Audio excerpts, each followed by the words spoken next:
Saludamos a todos quienes acompañan esta tarde, tanto en el auditorio 10 de la Universidad del Desarrollo, sede Concepción, como a quienes nos siguen virtualmente.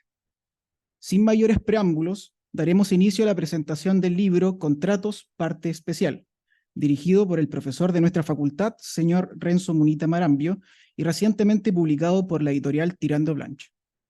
En el marco de lo indicado, el primer comentario será expuesto por el profesor señor Cristian Fernández Lama, quien es abogado y licenciado en Derecho de la Universidad de Concepción y docente en nuestra casa de estudios. Profesor Fernández, tiene usted la palabra.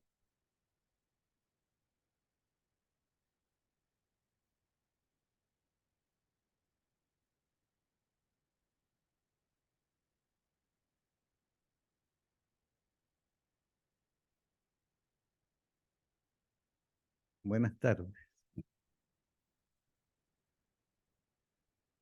Eh, si bien ya nos advertía Gabriela Mistral en su decálogo del artista que de toda obra saldrás con vergüenza porque fue inferior a tu sueño, lo cierto es que éxito y fracaso son conceptos relativos en la creación y que dependen directamente del objetivo que el autor se ha propuesto al elaborarlas.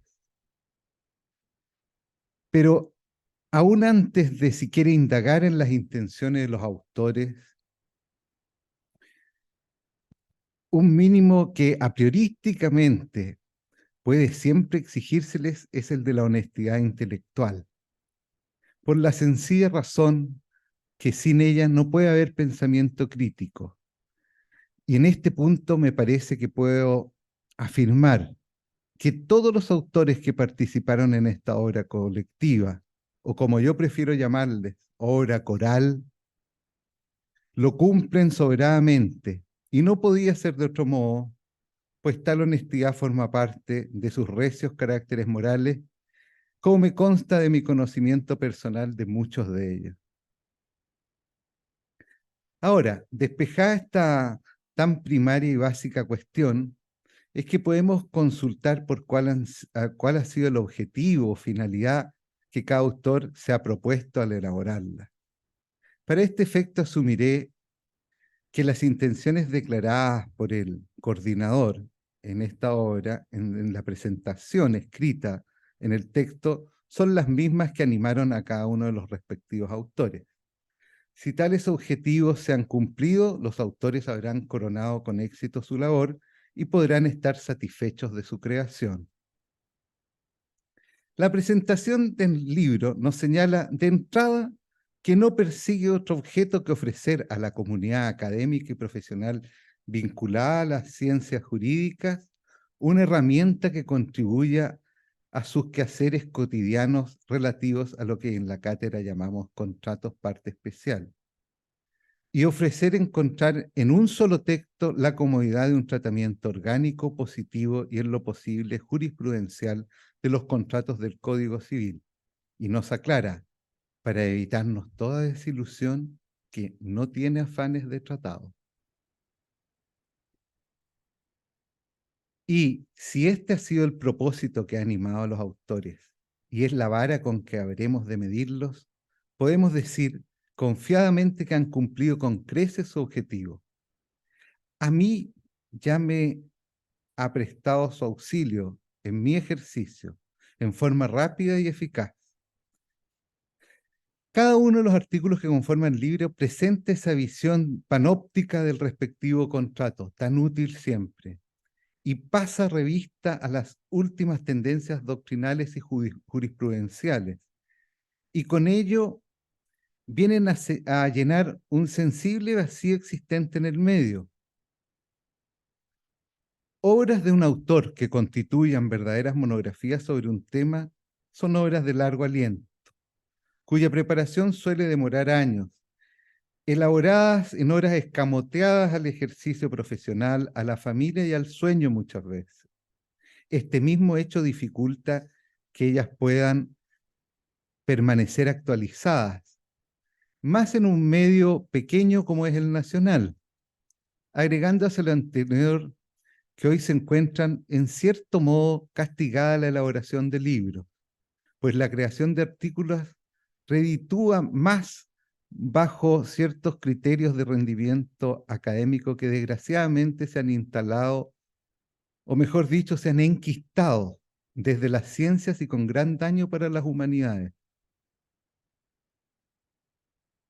Por dar un ejemplo, la gran monografía sobre el contrato de compraventa es, y sigue siendo a mi juicio, la memoria de prueba de don Arturo Alessandri Rodríguez, pero ella ya data de 1917. Esto es poco más de 100 años de antigüedad, lapso en el cual, pese a lo apacible del tema en general, se han agitado diversas querellas, siendo quizás la más notable la relativa a cuál es la verdadera obligación del vendedor. La verdadera obligación principal del vendedor, si ella consiste y se satisface con constituir al comprador en poseedor de la cosa, o si la obligación principal del vendedor es, en cambio, de aquellas que nuestro derecho califica como edad. El vendedor, por la suscripción de este contrato, se obliga a transferir al comprador el dominio de la cosa sobre la que versa el mismo y que fuera cuestionada. El contenido de esta obligación se ha cuestionado en los últimos 50 años, diría yo, a partir de la publicación de un magnífico artículo del profesor José Joaquín Ugarte, intitulado La obligación esencial del vendedor es transferir el dominio.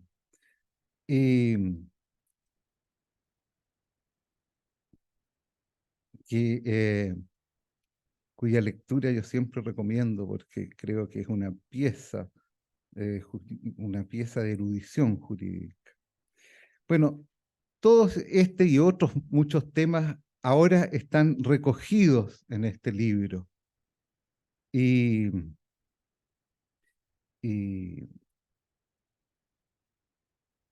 lo cual ya era muy necesario. La obra que hoy hemos tenido el honor de presentar cumple con creces lo que se ha propuesto y nos ha prometido y constituye una eficaz y cómoda herramienta profesional. Mis felicitaciones a cada uno de los autores y por supuesto a Renzo, quien ha sido el demiurgo de esta obra.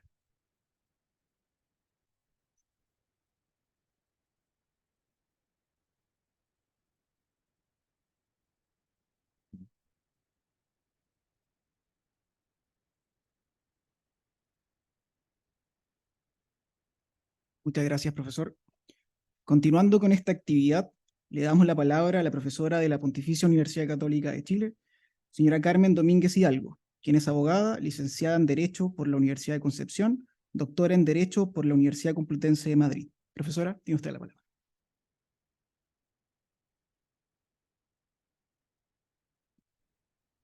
Bueno, muy buenas tardes. Como siempre, parto por agradecer la invitación a venir a Concepción. Y siempre que vengo a Concepción es muy raro, son como flashbacks de mi vida anterior, ¿no es cierto?, que se vienen en un cúmulo siempre de emociones.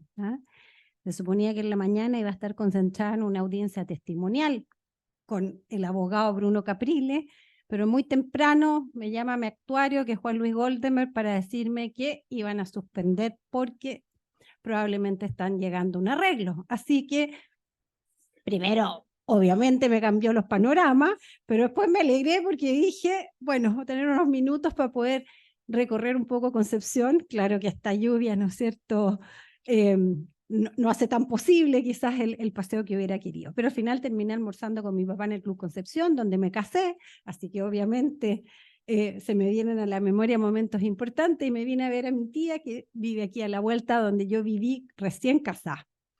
Y al caminar acá me acordaba cuando yo hice clases y me acordé ahora que fue en esta sala cuando recién volví del doctorado y era un curso sobre análisis económico del derecho. Así que no puedo sino primero, Renzo, agradecer porque obviamente a uno se le vienen a la memoria tantos momentos bonitos vividos por aquí.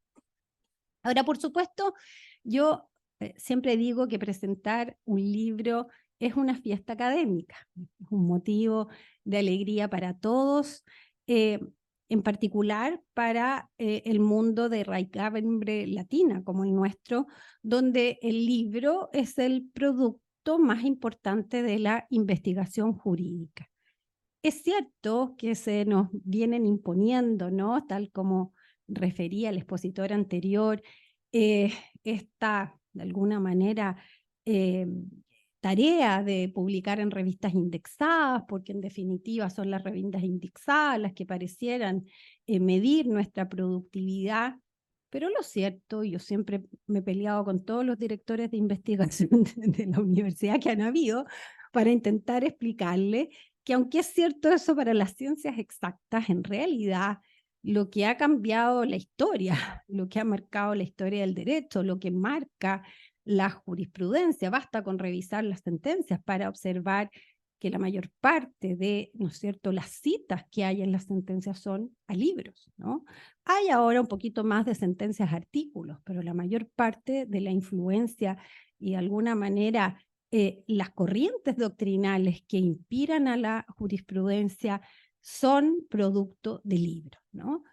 Y por lo tanto es indudable que cada vez que asistimos a la presentación de un libro, sabemos que, en este caso, su director y los autores que contribuyeron a ella están, ¿no es cierto?, todos de alguna manera pensando en hacer la mayor contribución que se puede hacer a la búsqueda de mejores soluciones para los problemas y necesidades que experimentan las personas, ¿no? Hablamos de contrato, analizamos contratos, pero desde luego no se nos tiene nunca que olvidar que el contrato es solo un medio, ¿no es cierto?, para la satisfacción de necesidades básicas de las personas, y que si el derecho tiene por norte la protección de la persona, que es una realidad anterior, que no es creada por el derecho, es indudable que, ¿no es cierto?, este instrumento concreto, como es el contrato, debe recibir la atención y el estudio que ello requiere. Mayor alegría aún es que este libro esté dirigido por Renzo Munita, profesor tan entrañable, ¿no?, y que vengo conociendo desde hace ya varios años y pudiendo seguir su trabajo académico, serio y esforzado. Nos unen además, ¿no es cierto?, ese amor profundo por la France y por supuesto esa cercanía con mi padre, por supuesto la mía es mayor, pero obviamente le agradezco, ¿no es cierto?, esa cercanía y afecto por mi padre. Y por último, ¿no es cierto?, que su director me haya pedido presentarlo es otro motivo de alegría.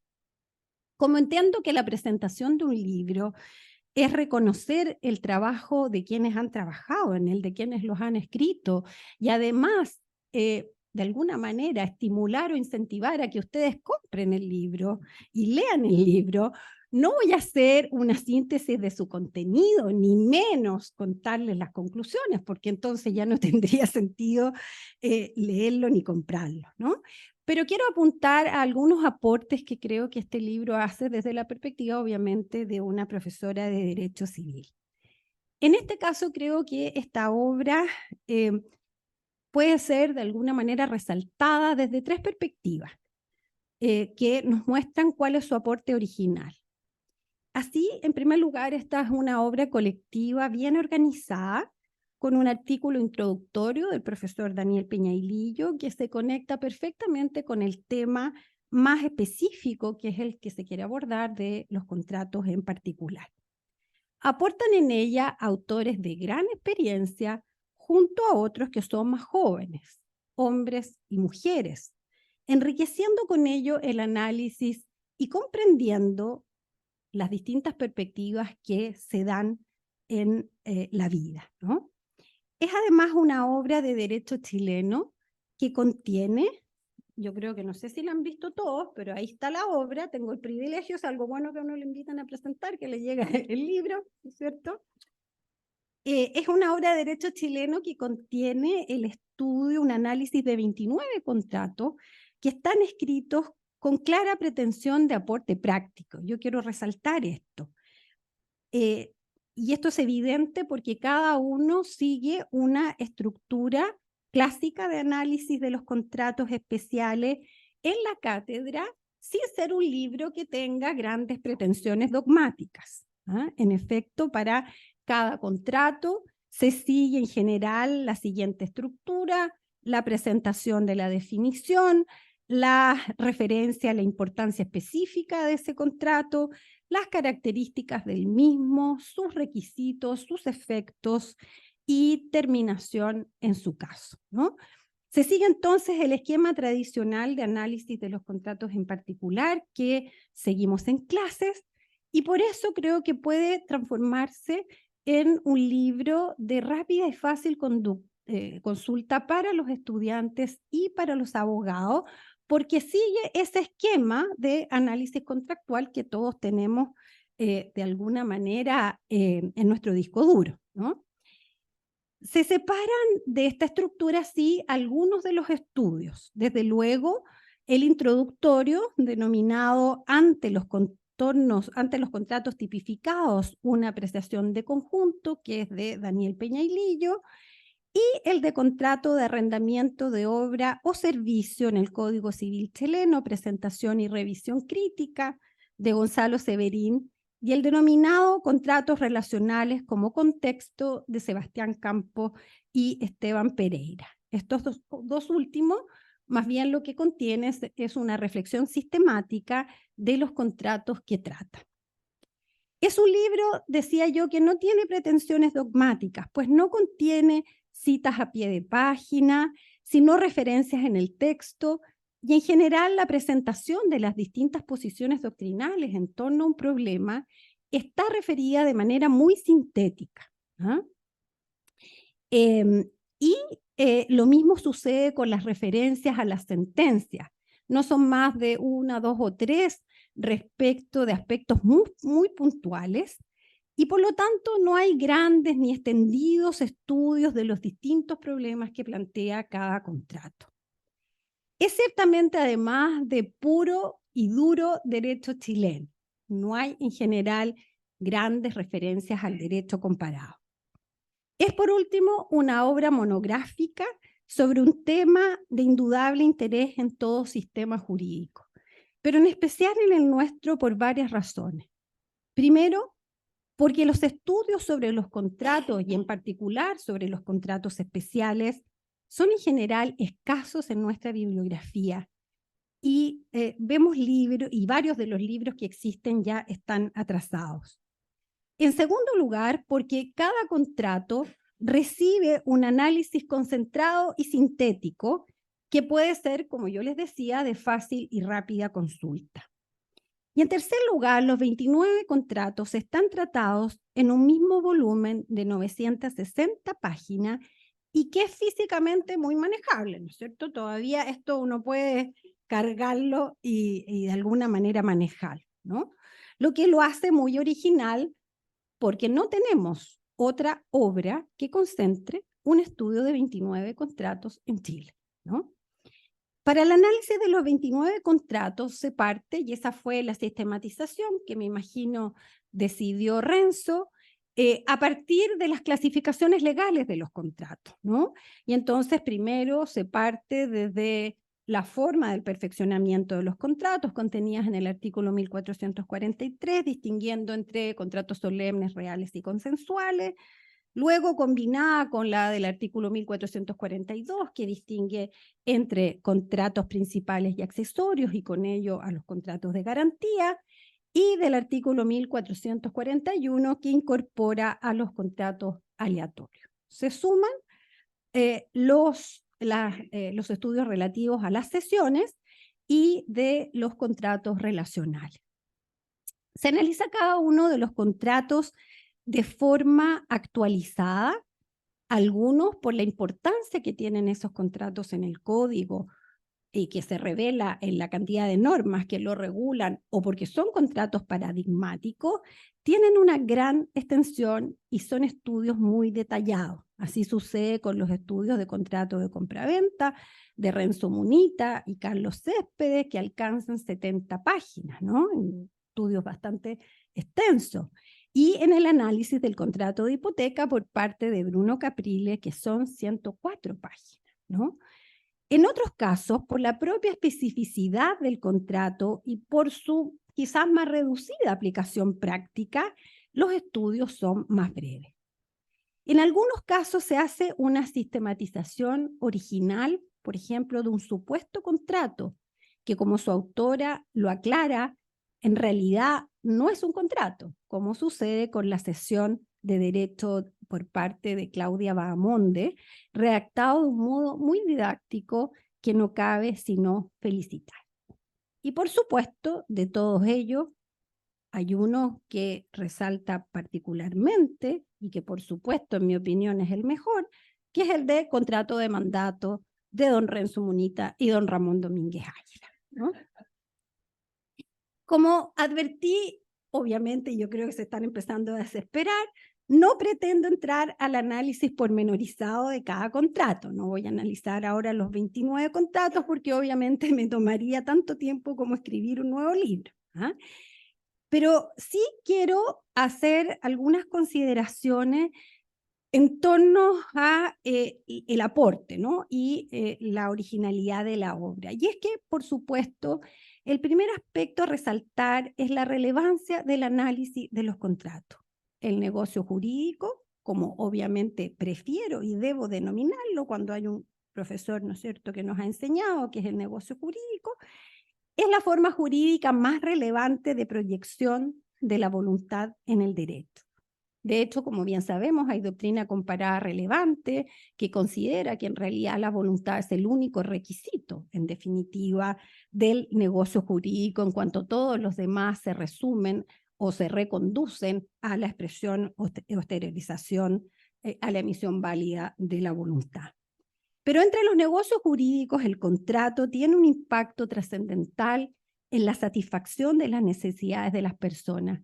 Y por ello es un motor de la economía y el desarrollo de un país. De hecho, no puedo dejar de alguna manera de compartir el que siempre he pensado que siendo el contrato un motor de la economía, no hemos hecho nunca o escasamente estudios interdisciplinarios con los economistas. ¿Cómo está que nosotros no hemos hecho estudios conjuntos, ¿no?, del impacto verdadero, de cómo ellos miran en definitiva al contrato y la velocidad, ¿no es cierto?, las complejidades que plantea?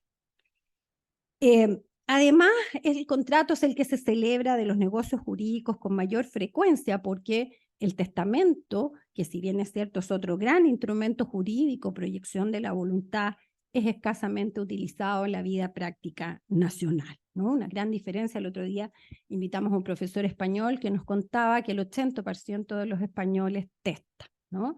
Y nosotros con suerte será un 10%. Y eso tenía que ver con los costos y la asesoría de los notarios en la redacción de los testamentos, decía él. Es además una proyección de la voluntad del testamento mucho más limitada que la del contrato. Por todo lo anterior, la profundización en el contrato será siempre necesaria y por ello todo lo que se publica al respecto, por supuesto cuando proviene de un estudio riguroso, es un aporte. Pese a su importancia y trascendencia para la vida económica del país y para las personas que lo habitamos, carecemos de un extendido estudio de los contratos, de un seguimiento permanente de su evolución desde un punto de vista jurídico. En efecto, en cuanto a la teoría general del contrato, seguimos recurriendo, por un lado, a los razonamientos de los civilistas clásicos, como Claro Solar, Alessandri, Somarriba, entre otros, y por otro, a la obra más importante sobre ella, que es la de Jorge López Santamaría, este insigne civilista que nos dejó recientemente y a quien debemos agradecer la lucidez de su aporte en esta materia. Y este ha de seguir, gracias a Dios, a su discípulo Fabián Elorriaga, que en una decisión que no cabe sino celebrar, asumió mantener la vigencia de esa obra mediante su actualización, lo que por el contrario se extraña respecto de una serie de otras obras nacionales. Y también, ¿no es cierto?, se han venido a sumar aportes recientes de profesores de mi departamento, de los apreciados profesores Enrique Alcalde y Cristian Betts, ¿no? Respecto de los contratos en particular, contamos nuevamente con las obras clásicas de los autores antes referidos, el trabajo prolífico de Antonio Bodanovich, el aporte sintético de Mesa Barros y algunas monografías dispersas de distintos autores, normalmente producto de sus tesis de licenciatura. Buena parte de ellos sí están desactualizados y por lo mismo han perdido vigencia. Como ese tipo de tesis de licenciatura además ha venido siendo suprimido en las distintas facultades de Derecho, es casi seguro que en pocos años dejaremos de contar con esa fuente de bibliografía. Se suma, por supuesto, en el aporte a la revisión del contrato, el producto de las Jornadas Nacionales de Derecho Civil y, ¿no es cierto?, los estudios que se contienen en los distintos volúmenes de los estudios de Derecho Civil. Esto contrasta con el prolífico trabajo de análisis de la responsabilidad contractual, aunque la mayor parte también de ese análisis se contiene en artículos en revistas indexadas o en libros colectivos, y son también escasos los libros de responsabilidad contractual. Sin embargo, y en esto quiero, ¿no es cierto?, insistir o de alguna manera poner sobre la mesa la necesidad de avanzar en la reflexión profunda del desarrollo de los contratos se nos puso de manifiesto de forma inesperada y grave con ocasión de la pandemia. Las medidas de restricción de la libertad de desplazamiento que nos obligaron, ¿no es cierto?, a estas largas cuarentenas y que nos mantuvieron encerrados, nos obligaron a pensar como nunca sobre las consecuencias que ello suponía para los contratos válidamente celebrados, plenamente vigentes y por lo mismo de obligatoria ejecución para los contratantes.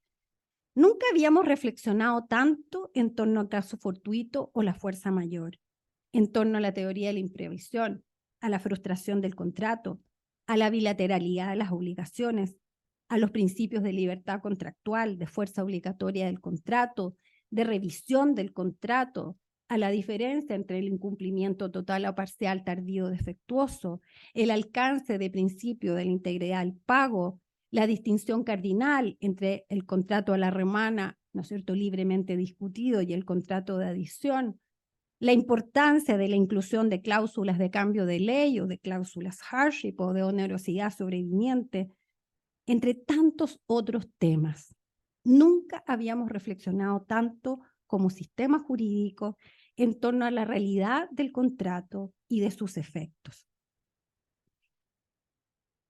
Y al hacerlo, ¿no es cierto?, mientras estuvimos en esa reflexión, advertimos cuán limitados, y yo me imagino que a todo esto, porque estuvimos en una cantidad de Zoom y de conferencias en torno al efecto, impacto en los contratos, pero a todos les debe haber sucedido lo mismo que me sucedió a mí. En el fondo, descubrir que de caso fortuito hay como dos obras chiquititas un poquito más recientes, descubrir que respecto de cada uno eran parrafitos, ¿no es cierto?, de distintos libros de los cuales uno podía intentar armar alguna respuesta, ¿no? Y esto obviamente es importante porque en la medida en que no hay un gran desarrollo doctrinal, esto impacta en la calidad de las sentencias, porque siguiendo el orden de los factores, la reflexión doctrinal orienta la jurisprudencia. Y es raro que sea la segunda, la jurisprudencia, la que promueva soluciones jurídicas originales.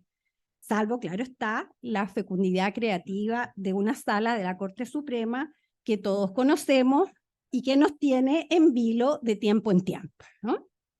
Por otra parte, sentencias recientes de la Corte Suprema relativas, por ejemplo, a la integración del contrato, a la aplicación del principio de buena fe en los contratos, no sé si conocen, ¿no?, la sentencia reciente en que la Corte Suprema rechaza un recurso de queja, invalida oficio, una sentencia dictada por Enrique Barros, Alberto Lyon y Maricruz Gómez de la Torre como panel arbitral, ¿no? Y en que, en definitiva, aplica el principio de la buena fe y obviamente sentencias como esta también, porque ya hemos tenido varios seminarios en torno a esa sentencia y al ir a estudiar uno se da cuenta en realidad de la precariedad de las fuentes que tenemos, por ejemplo, en materia de integración del contrato, donde incluso yo tengo un hijo estudiando examen de grado, me dice mamá, porque ustedes saben que circulan apuntes y todos estudian por unos determinados apuntes, en esos apuntes solo se refiere a la integridad, a la integración del contrato como una de las, en el fondo, de las diferentes funciones interpretativas, la interpretativa integradora. Y yo le digo, pero ¿cómo? ¿No les enseñan? ¿No aparece la integración? No, no aparece. Por supuesto, esos apuntes son construidos a partir de clases de profesores. Entonces, mucho me temo que estamos pésimos, pero que los profesores de Derecho Civil no estén en ese grupo, que no integra, que son dos tareas distintas. Una es interpretar y otra es integrar. Pero obviamente, si nosotros no tenemos una formación, no tenemos una bibliografía importante de integración, está claro que las posibilidades de que las sentencias lo apliquen correctamente son, ¿no es cierto?, más escasas y reducidas. Por ello es que obras como las que hoy presentamos son un aporte indiscutible que no cabe sino celebrar. De hecho, confieso, Renzo, que al revisarlo no pude sino pensar, ¿por qué no se le había ocurrido a nadie trabajar en este sentido? Sin aspiraciones de revolucionar la doctrina contractual, sino simplemente con el objetivo de presentar una visión actualizada del contrato y despejar debates que muchas veces seguimos reproduciendo en clases, pero que en realidad no tienen ninguna importancia práctica, ¿no? Tener un hijo estudiando examen de grado me ha tenido sometida todo este tiempo a que, mamá, ¿no será tiempo que se pongan de acuerdo en las teorías de la posesión inscrita?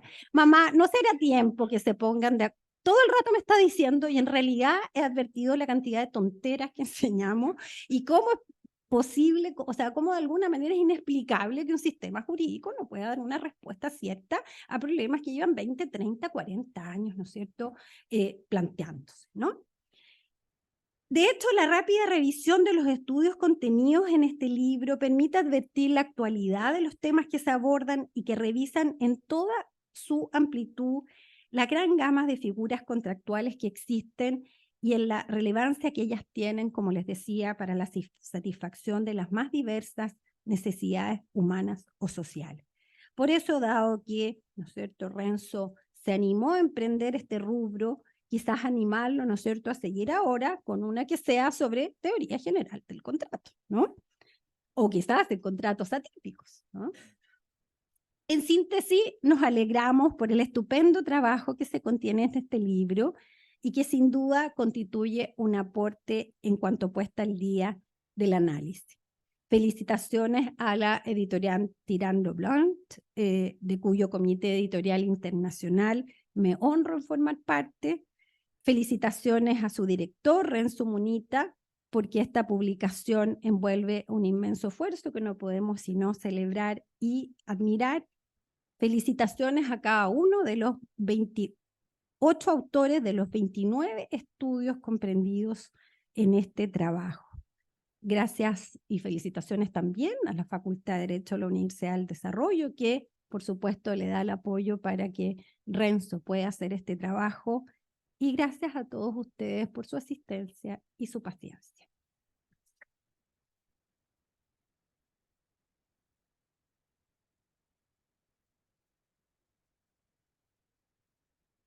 Muchas gracias, profesor. Concluimos esta actividad con unas palabras del director de la obra, señor Renzo Munita.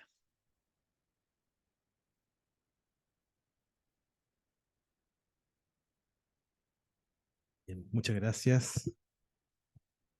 Agradezco en primer lugar a los comentaristas por sus palabras. Con Cristian me une una amistad de años, ¿no? La benevolencia de sus términos debe estar influida por aquello sin duda.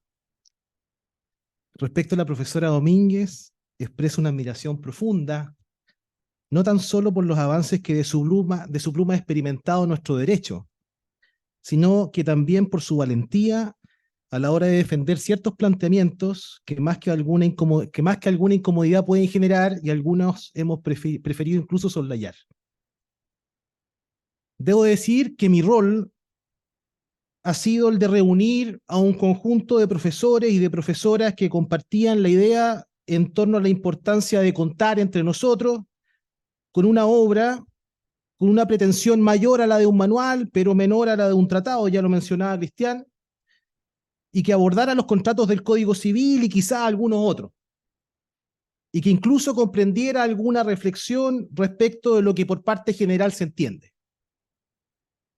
En este ejercicio han participado amigos muy queridos de diversas casas de estudio del país, de quienes, por cierto, he aprendido en la edición de esta obra y a quienes les agradezco profundamente, y con quienes además espero contar cuando pensemos en una segunda edición. En este contexto recuerdo, por ejemplo, el compromiso de Carlos Amunátegui, quien me dijo: Renzo, quiero participar, dame el contrato que nadie quiera. Así también la disponibilidad de mi amigo Cristian Aedo por abordar el contrato de sociedad en circunstancias que no es una temática en la que él se haya desarrollado especialmente. O la generosidad de Carlos Céspedes por aceptar que trabajásemos en conjunto el contrato de compraventa. Recuerdo igualmente la conversación con el profesor Peñailillo. Hay que prepararse, digamos, en la que definimos que en su participación no parecía conveniente sacrificar sustancia, riesgo al cual conducía un eventual prólogo de la obra. Y convenimos en que un capítulo sobre aspectos vinculados al tratamiento de los contratos tipificados y a una apreciación de conjunto completaría el propósito proyectado. La verdad es que yo no lo había pensado así. Más allá de lo anterior, no es para nadie ignorado que en la vorágine de actividades que comprende el día a día, resulta fundamental apoyarse en personas confiables y en personas profesionales. Y en este contexto extiendo un muy sincero reconocimiento a mi ayudante de investigación, la señorita Florencia Bancalari, que siempre muy dispuesta asumió con seriedad los objetivos que juntos nos trazamos en la coordinación y edición de este libro. Florencia, muchísimas gracias. En otro orden de ideas, desde una expresión más bien centrada en los afectos, este libro para mí es muy significativo por tres razones. En primer lugar, pues uno de los capítulos, el de Depósito, fue redactado por dos jóvenes colegas, Ángela y Felipe, quienes fueron mis alumnos, en su momento fueron ayudantes y hoy son profesores de la facultad. Uno de ellos, además, Felipe, es doctorando en nuestro programa. ¿Ah? En segundo lugar, pues el capítulo de Hipoteca fue redactado por Bruno Caprile, que fue quien me motivó a seguir el camino académico y a explorar el derecho francés como una alternativa de estudios de posgrado en el año 2008. Bueno, de ahí hasta hoy algo de agua ha pasado bajo el puente, no tanta. Y lo es también por el honor que don Ramón Domínguez me ha hecho al aceptar que sea su coautor en el capítulo relativo al contrato de mandato. Esta es una ocasión más para agradecerle a don Ramón su compromiso, su humildad y su generosidad de conocimiento. Por último, un agradecimiento a mi familia, a Paola, por su apoyo y por su comprensión. Sin ellos no estaríamos acá. Muchas gracias.